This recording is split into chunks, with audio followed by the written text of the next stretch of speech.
Welcome back to another episode of the Right Hand Drive Guys podcast, the show for guys who like right hand drives. As always, I'm Bobby. This is Aaron. Yo. And this is episode 76. And today we have another guest. And we've actually been waiting on this one for quite a while. Oh, yeah.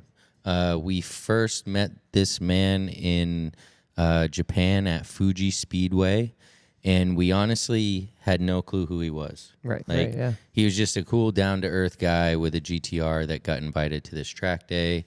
And little did I know I owned some of his die-cast cars and a bunch of his merch. Yeah. And so the man that I am talking about is Jun from Kaido House. He is the owner and creative designer for all of those dope car culture die-casts that you'll see. Mm-hmm. And he also is the guy that gets away with using the Nismo logo on all of his merch. Oh, yeah. That's a big deal. Yeah. Bigger deal than most people realize, I think. Yeah. So, he was willing to throw down some time for us, which we're super grateful for.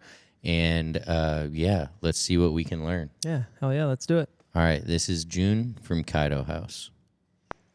All right. And we're back with Jun from Kaido House. How's it going today, man? Good, man. Always good. It's Friday. Every day's a fun day. So here we are. So are you currently in California? Yeah. I'm in LA.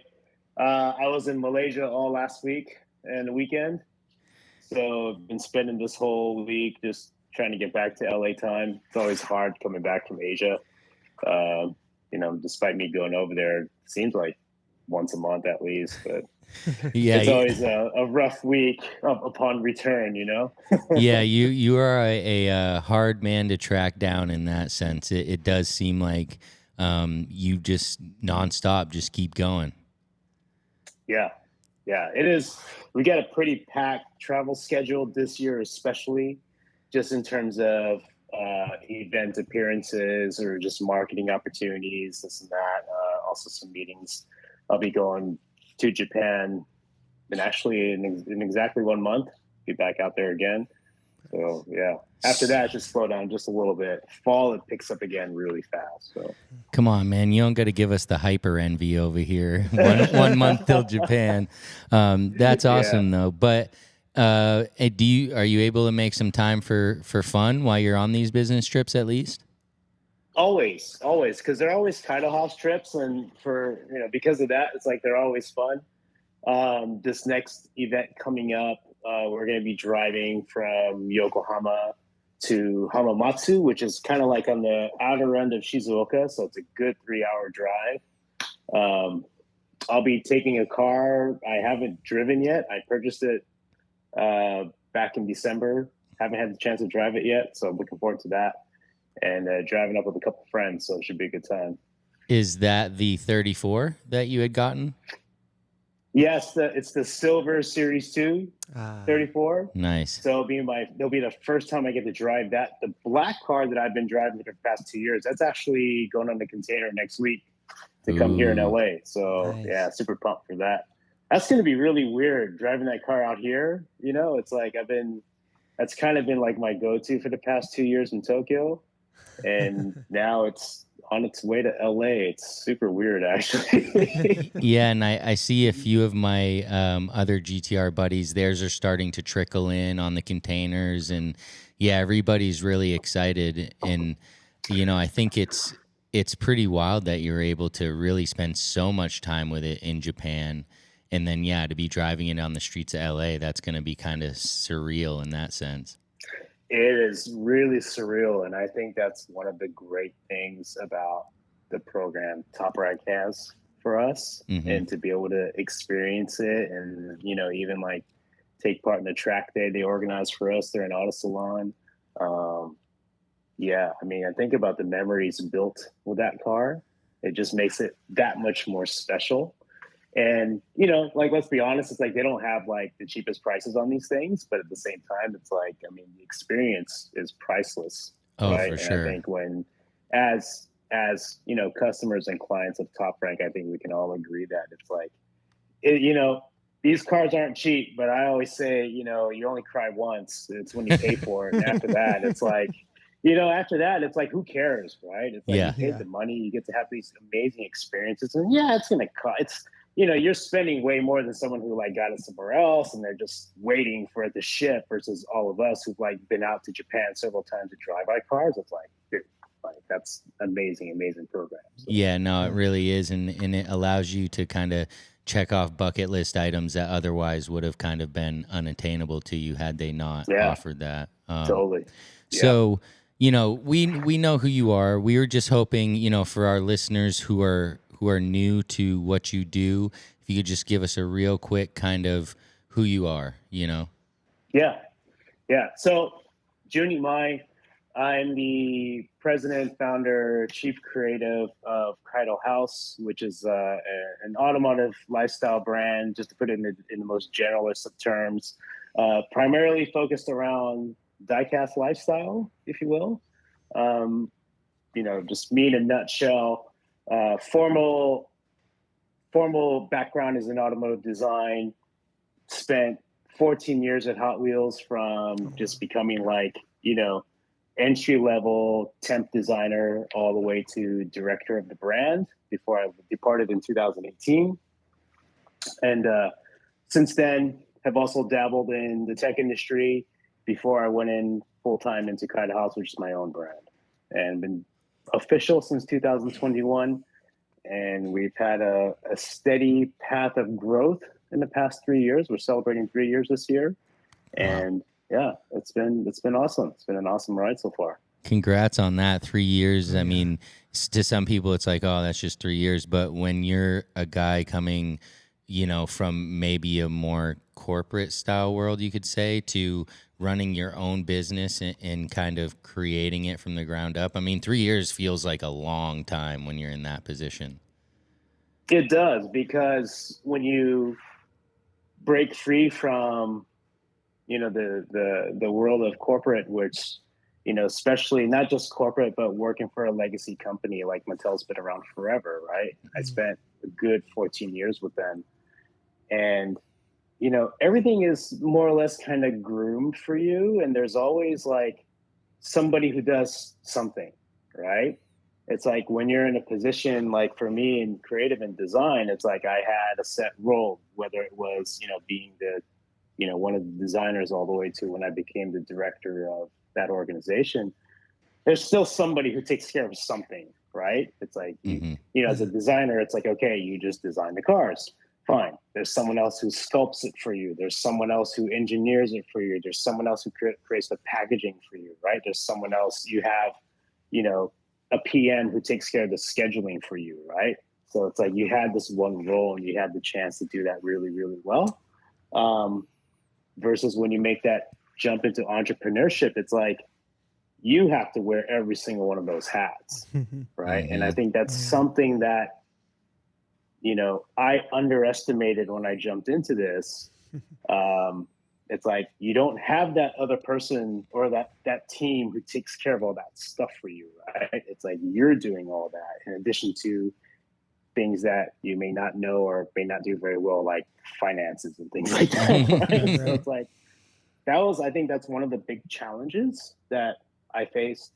But certainly it's like the motivation of everything else is what keeps you going, right? And for me, you know, if we were to speak on kind of like what are the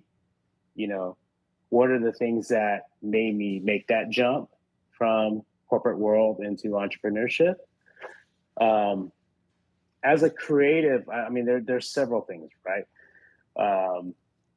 I've always wanted to be my own boss and have my own brand. Like I've had this vision since going back to high school, right? Which was a long time ago. But yeah, even back then, it's like, man, I want my own brand one day.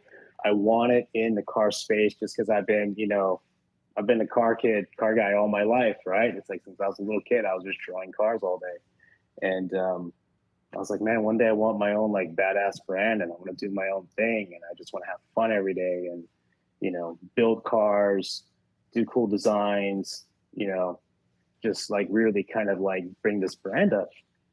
And I've had that like just in the back of my mind this whole time, just throughout my, corporate career at Mattel. A lot of people don't know, and this is kind of an important part in entrepreneurship, is that between Kaido House 2021 and Mattel Hot Wheels, I left in 2018. There's a good 3.5 year period in between where I actually worked in technology. And that was one of the things that kind of guided me in this path to entrepreneurship, because I went from working from a legacy company like Mattel, very corporate, very structured, to a tech startup. And it wasn't just a tech startup. This was an AI startup. Oh, wow. The first AI motorsports brand. It was called RoboRace. It was based out in London, funded by a very, very successful investor who created several companies and several brands, RoboRace being one of them, which was our main focus, was to create these AI-powered or AI-controlled, I should say, race cars that are funded and campaigned by individual companies, right? So it was a very, B2B operation, working with investors, companies, universities, et cetera, to kind of build this AI program and, mash it into this motorsports organization was just crazy, right? I mean, it was like, looking back at it now, unfortunately, the company didn't kind of, flourish. But I would argue that in the space of AI, it was like easily 5 years ahead of its time. Right. Because when you think about AI now and kind of how it impacts our world, it's like we use it all the time now, right? It's just part of everyday life, versus 5 years ago, it wasn't so much. It was still kind of new. The concept of AI was still very new. I think had that company come out 5 years later, like I think it would have been very successful. Right. But that jump from corporate world to technology startup, like that was a huge like leap of faith. And I think that leap, just, taking that safety net out, is one of those things where it's like, well, you've got to do everything you can now to survive in this company and to make the company survive. So I think that really helped me build the building blocks of Kaido House. Yeah, that makes sense. Maybe if you had gone straight from corporate to developing Kaido House, maybe it would have been more of a challenge without that, kind of in between. Yeah, it would definitely been a challenge, just because there's the one thing that I don't think you learn in that kind of corporate environment is the element of risk and taking risk. I think we all take risks every day, right? It's part of our normal life, but then just, getting comfortable with the element of risk is something that you don't necessarily build as fast as when you just like go work for like the crazy startup that, might not be there next week, right? So I think that kind of helped groom me into what I needed to learn and prepare for to launch Kaido House, right? Because that was 100% risk, right? Right. Yeah, for sure. I could see that. And so one question I had was, has anyone high profile, so to speak, come to you, Kaido House, for an exclusive collab? Yeah. We get approached all the time now, whether it's an individual or whether it's a company or a brand. And there's two ways. One is, can we get some cooperation, whether it's a collaboration or a product with Kaido House, or can Kaido House or myself, just me as a personal person, can we or I become part of something, right? So there's that. So we've definitely had high profile people involved with our brand. We can't give away who's coming up next, but we've certainly had some very, successful collaborations recently. I think back to maybe when we kind of first launched, like year 1 going into year 2, we collabed with Sung Kang and Daniel Wu on diecast products. All the way to even as of recent, we've partnered with Dai Yoshihara and also Larry Chen, two very prominent figures in our world, right? And doing cool collaborations with them. And I think one of the things that is appealing about the Kaido House collaboration is we kind of create this alternate universe in the diecast space. And I think that's something it's a unique differentiating factor of our product is it's not an exact replication of something that's out there or a replication of somebody's vehicle. And in the case of, let's take Larry's Orange Bang project, for example, which is now out in the market. I think it's pretty much sold out no matter where you go. That was kind of like an interpretation of his Orange Bang project, his Z, in an alternate universe of what could this car look like in an alternate universe, right? Yeah. And that's one thing that's really that we're big on is Kaido House as his alternate universe. Yeah, you have your car. I'm not interested in replicating it, right? But what could it look like in a Kaido House universe? Like, what would that be? Yeah, that's and really I think cool. that's really fun. It's really fun, and it's a very artistic angle as opposed to like, hey, you're awesome. Can we just like label slap your name on something and we're just going to use your face and market the hell out of it? Like we're not about that. We're more collaborative. It's like, what do you want to do? Like, what can we do that maybe this crazy idea you have in your head that might be very hard to realize in a real car? Well, let's just try it out in diecast form, right? There's no risk there. Yeah, that's really true. Just go all out. And I think that's really it's interesting, and it's also very inviting for people. So I think and a lot of people are catching on to that, right? Where we're very welcoming in that sense. We invite people to, just have fun with our brand and create this alternate universe with us. Yeah, that is awesome because us as car guys, right? We obviously have this creative part to us, and that's why we're doing these things. And so when you're giving guys the opportunity to take it one step further into that like Kaido House world and really use their creativity, I'm sure that's a ton of fun when it comes down to the design of these different, know, yeah, for sure. I know Aaron had a pretty good question. Yeah. So Kaido House is a, crazy brand all over the world, right? What is the major difference between, your fans and customers in the USA compared to, fans and customers in Japan or in, in another Asian country? Yeah, that's a really good question. So we'll just call it region, right? Each country, each region, I think their approach to flex is different. And flex in the collector community is huge, right? And I'm just being very honest, right? It's like we do a lot of limited edition stuff, a lot of exclusives, and one of the appealing, factors to like something that's very exclusive is like, I got it, right? This is a flex. It's a social media moment, or to the community, like, oh man, I got it, right? And it's not even that. It's like, I got it, but it's like, what number did you get, right? Because it's like our limited's a number. Like this stuff matters, right? And it's like to kind of the non-collector world, people like look at it like, damn, what? Like you guys are crazy. What is this, right? But it's like it's very interesting to see how like each region approaches the elements or the characteristic of flex, right? Like say, for example, in the US, like flex is a big thing. It's like, I got it, right? Like I got the piece, right? But then it's like, you think about like a country like, like Japanese collectors in my experience, to them, the flex is like, maybe not so much about the exclusive, but it's like, look how much I got this for.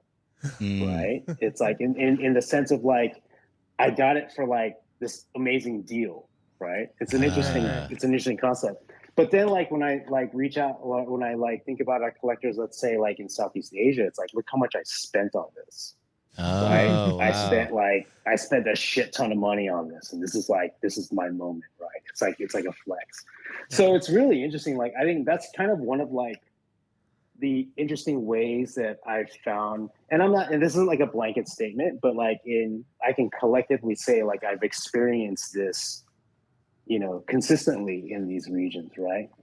But there's, I think, one unifying factor in the collector world, and I'm speaking in the diecast world, is that anything JDM, anything Japanese, like Japan, I feel is still kind of the epicenter in terms of like the validation for an item, right?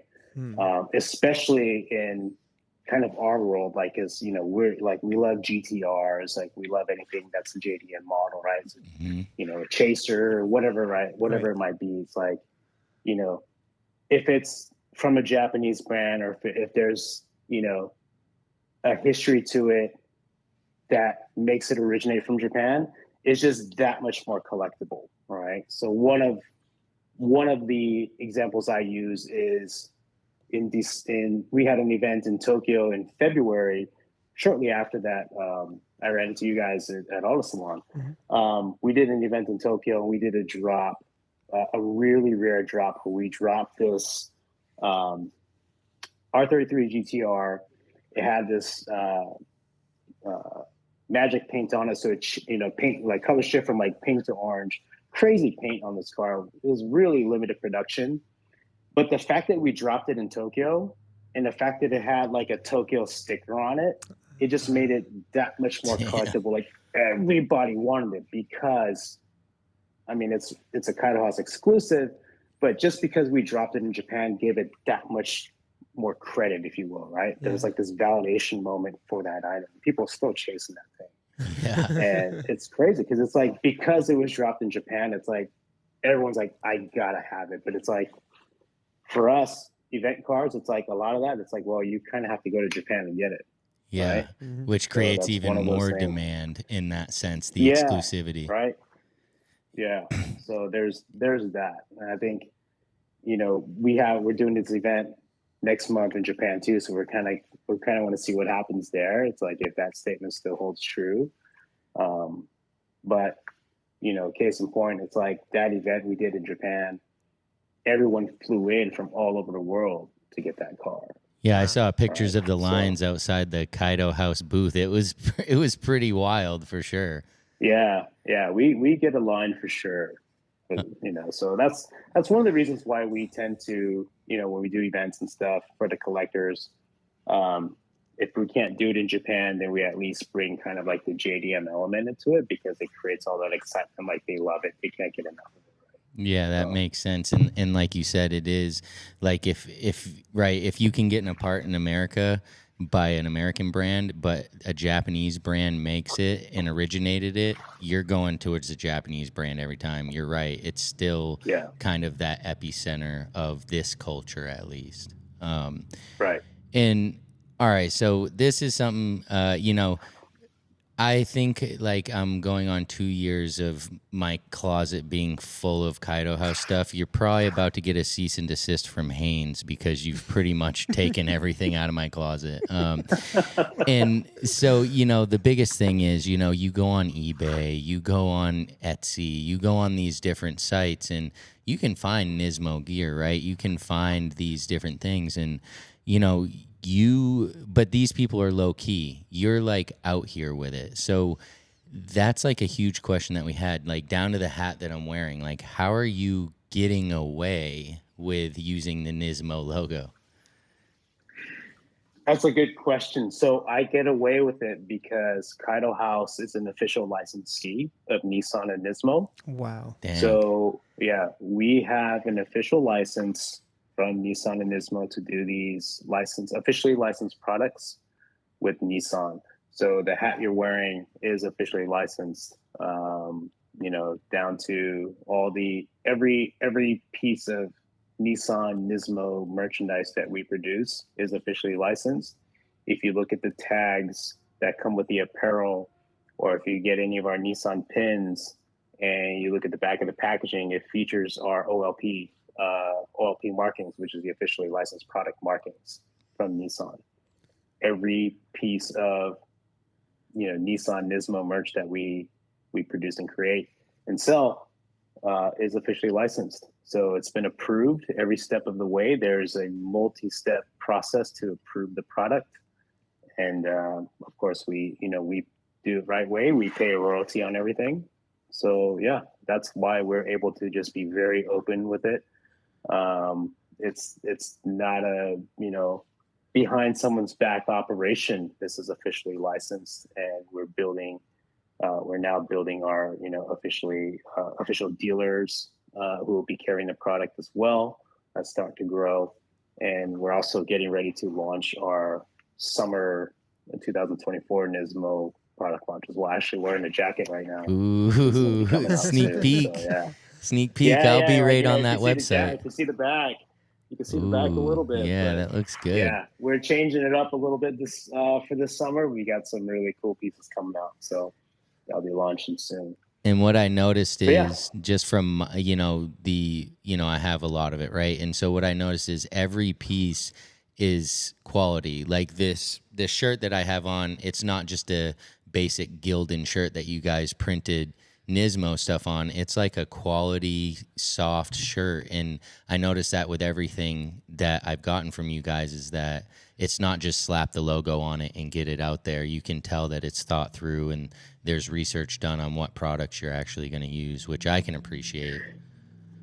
Yeah, I'm glad you noticed that, because we seek to strike a balance between, I don't want to say affordability, because let's face it, Nismo stuff it's not cheap, right? I mean, Nismo is a premium brand, Kaido House is a premium brand, yet we still need to make sure we're not making like, $200 t-shirts, right? There's a happy place somewhere. And that's something that we've worked really hard on to, when it comes to our product. All the apparel is actually made in LA.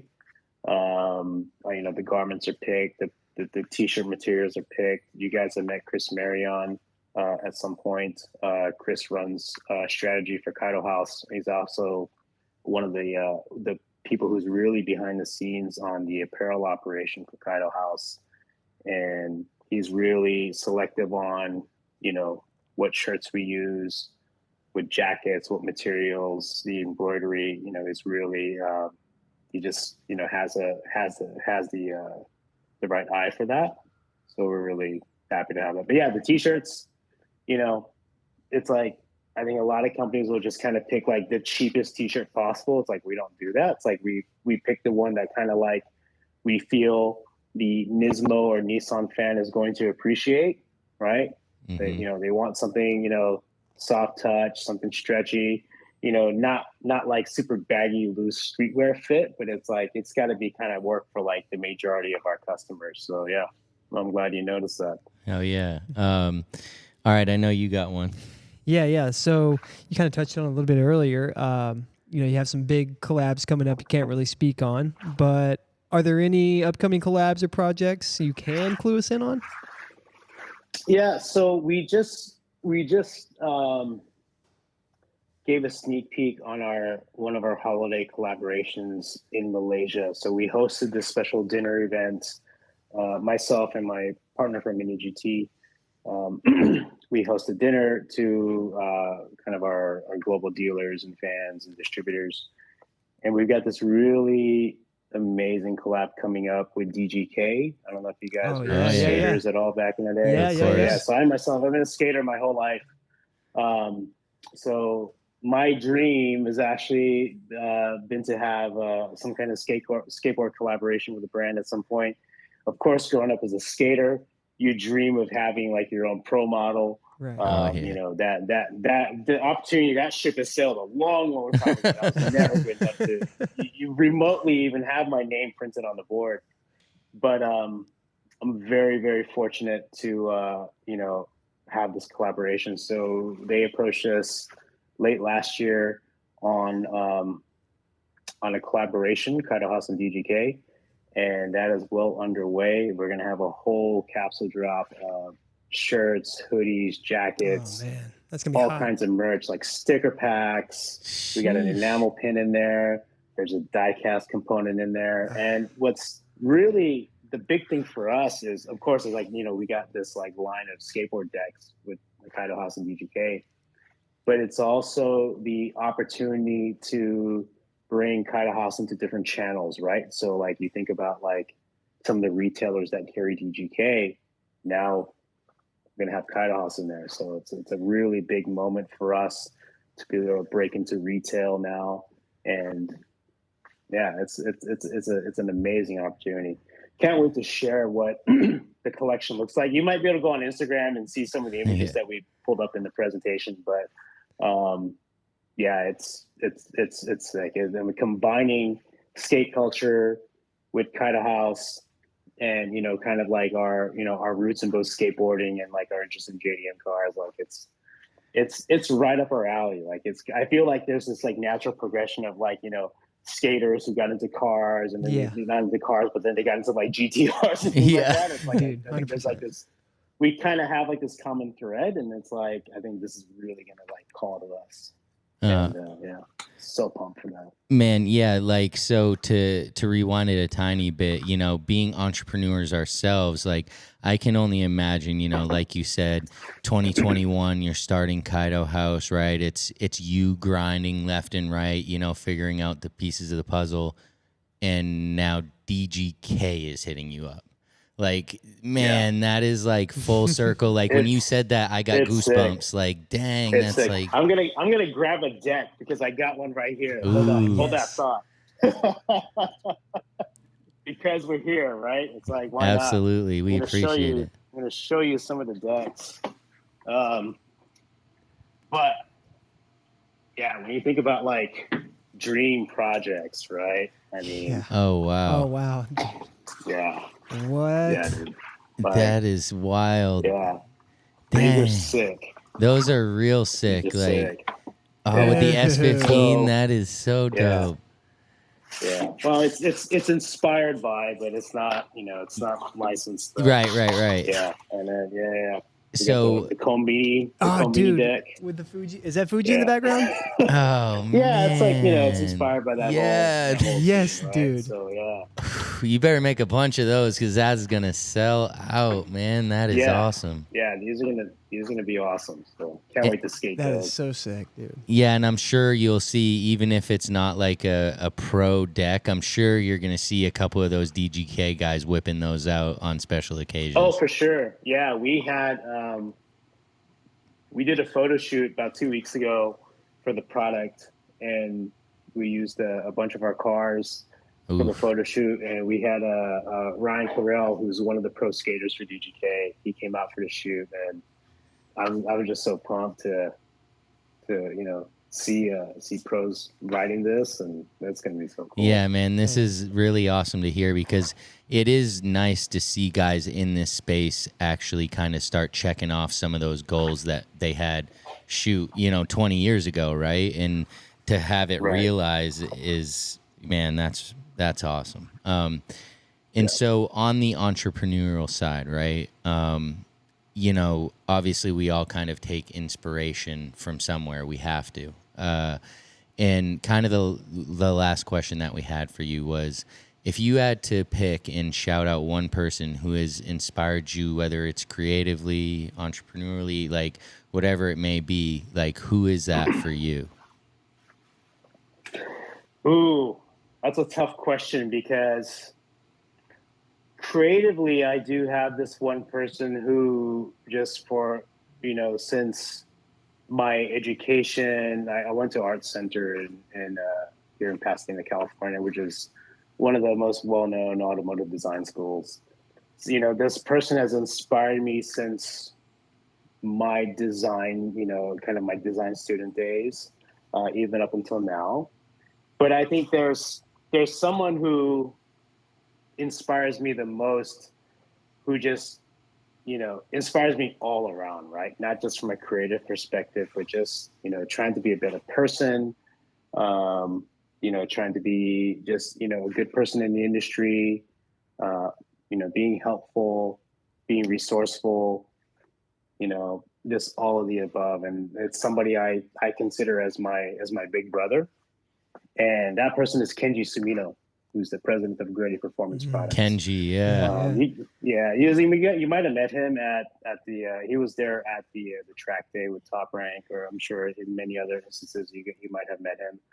But Kenji, I look at him as my big brother and my inspiration. Who just every time I go to Grady and like you see what he's doing, it's like that is so freaking cool, and it's like in terms of like dedication, work ethic, all around like one of the nicest people I've ever met. And that's one of the things that for me, it's like, I'm always like, I'm just trying to be like a nicer person, right? It's like, I'm so busy and so caught up in my own world and like, kind of like my shit, right? It's like, sometimes I'm like, I need to be more like, just kind of reach out and be helpful. And that's Kenji. Like he's always like, he'll always help you. He always helps me out. If I'm in a jam, whether it's just like, my car, like I have a problem with my car. We had this crazy idea, like the wagon, my 510 wagon, which, is arguably like the car that's really started Kaido House. It's like the foundation of the brand. It's like, it wouldn't be where it is today without Kenji. Right, he orchestrated that whole build with the engine and everything, getting that thing back up and running. All the modifications that are done to that car, it's like it's thanks to him, right? Like he's just always just been my inspiration as a person, and that in turn kind of lends to me being more creative. So, right, and pushing, like you said, the helping people, the giving, the creative, right? When you can find somebody like that kind of inspires you like on a multifaceted way, then that's like the person for you, right? Like you said, it's like your big brother. Yeah. And all of that while still like year after year leveling up and just completely like blowing away what he did the year before. And it's like I've seen him like just do these like SEMA builds like by himself. It's like I've got a car on jack stands and like hasn't like touched the ground in 5 years. It's like with him, it's like, oh, like that was like a shell like 3 days ago. That was a complete SEMA car. Why do you do that? It's just like it's amazing what he does. Yeah, that is cool. Yeah, and he's obviously helped push our culture in this industry in a certain direction throughout, right, all of his years of just dedication to it, which, shout out to Kenji for helping us all level up at one point or another. 100%. 100%. And so, all right, the last thing, right, we're really hoping and we're wondering, are we going to be able to see you in Japan for either ours meeting or Tokyo Auto Salon this year? I'll definitely be out there for Auto Salon. For sure. Ours meeting, when is that? Like October? Yeah, like last weekend in October. Yeah, I mean, I love to make that. As I said, like fall tends to become a very busy time for us at Kaido House. Just because, in October, so we've actually got something really special we're working on right now. I'm not going to reveal what exactly it is, but there's several parts to this that are going to come together right around October. So that is that's a tough time. I've always wanted to go to Ours Day in Japan, but there's always like this kind of this element of chaos right now. Time we got, Yeah, but this particular project that we've been working on, the holidays are kind of around the corner, right? It's like you got Halloween, dad duty. Right? Yeah, for sure. Between that and then, like Nismo Festival is also right around the corner. It's like the first weekend of December. So yeah. Hard to fit it all in, right? Auto Salon is always in the books. So awesome. Yeah, we're looking forward to seeing you there again, and maybe you'll be able to get the silver one on the track again this year. I'm going to have to because that's my only car left at Top Rank now. So we got the Black 34, and also my Ken Mary is coming over too in the same container. Oh, wow. So, 2 for 1. Yeah. So I've got a 40-footer. I have to get a 40-footer for 2 cars coming over. I Yeah. better create some room somewhere. You Yeah. guys got some room over there for some cars. Yeah, hey, bring Yeah, him bring over, it man. Send them your way because here in Right. LA, man, parking is definitely a premium. We definitely appreciate you, June. We know that you're a busy guy, but we had to get you on here, no matter how long it took, just because as soon as we met you, I mean, like we said, we just met you. You're just a regular down to earth guy, right? We had no clue who you actually were. You were just like a cool guy to talk to until you finally introduced who you were. And we really found you, pretty inspiring, and we figured, hey, we better get this guy on here. Yeah, thanks. Thanks for having me. And it's always, we all have the responsibility to continue to, grow the culture and, just build awareness and have fun and spread good vibes, right? So happy to participate in this and let's do this again soon and do Oh, yeah, another man. update. See Yeah, what's yeah. going on. We're going to be keeping an eye out for all these drops. Now you're going to have my browser pinging, just waiting to see what's going to happen, man. We're excited. Yeah, But right on. you enjoy your Memorial weekend, man. And again, it was really good to talk to you. Likewise, man. Thanks for having me. DGK, are you for real? Dude, Dirty Ghetto Kids, come on. Man, Like, dude, those decks are going to be hanging on my wall. I Yeah. don't skate, but no, those you're decks not were even getting sick. them, just so you know. There's no way, dude. There's going to be 897,000 people I know. pinging it, having their AI bots. It's going to be harder to get them. than Supreme. Yeah, I mean that's a whole different level, and that's exactly why I wanted to have him on here. Was just like, I knew like the path that he's on is like on a different level. I feel like, especially compared to, I mean, a 3-year-old company. Are you kidding me, dude? Right. Like 3 years old, and you're already having collabs with Larry Chen, Gretty, DGK. Right. DGK is hitting you up. Yeah. Yeah, Dude, I mean, Nismo, dude. I mean, Nismo, that's a yeah. huge one. Nismo's a giant. Yeah, I mean, in the fact he's one of 3 people, he had said off air, he's one of 3 people that has actual licensing with Nismo. That's like, that's a whole different thing. So, That's insane. I mean, if you haven't checked out KaidoHouse.com or KaidoHouseGarage.com, definitely show Jun some support. You can tell he's a super genuine guy. Oh, yeah. Your money is going towards continuing to develop these things, which is huge. And I mean, I'd hang out with that dude. Yeah, for sure. dude, all day, man. He's a cool for dude. sure. And that's just how he was when we met him at Fuji. So check him out again on Instagram at Kaido House. And of course, you can always check us out at RHDGUIS. Share this one. Share this one with your buddy who's into diecast. Share this one with your buddy who's into GTRs. Like, this is a good one. So definitely we appreciate your support. And if you're looking for the merch, we got some new stuff on there, rhdguis.com. But for episode 76, June from Kaido House, I'm Bobby. This is Aaron. See ya. Peace.